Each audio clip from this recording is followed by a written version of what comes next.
शीत सत्र का दूसरा दिन भी नागपुर की ठंड में सियासी गर्मी बढ़ाने वाला साबित हुआ। शिवसेना उद्धव ठाकरे गुट के वरिष्ठ नेता अंबादास दानवे द्वारा सोशल मीडिया पर एक विधायक का कथित पैसे के बंडलों के साथ वीडियो साझा किए जाने से महाराष्ट्र की राजनीति में हलचल मच गई। इस पूरे मामले पर अपनी प्रतिक्रिया देते हुए शिवसेना उद्धव ठाकरे गुट के युवा नेता आदित्य ठाकरे ने भाजपा और सरकार पर जमकर निशाना साधा।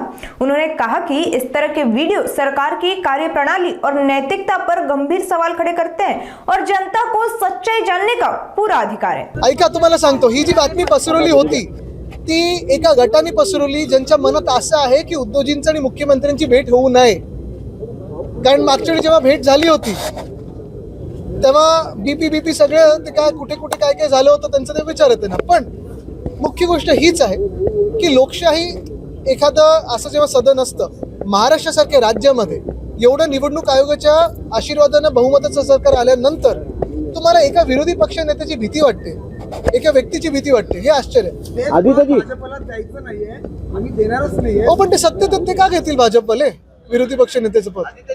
आदित्यजी, तुमच्या पार्टी मार्फत भास्कर जाधवांचं विरोधी पक्षपद साठी नाव पुढे गेलाय किंवा पत्र देण्यात आलंय। तुमचं नाव किंवा इतरांचं नाव पुढे करून भास्कर जाधवांचं नाव मागे टाकण्यात किंवा मागे पडावं अशी कोणाची इच्छा वाटते? कोणाची नाहीये,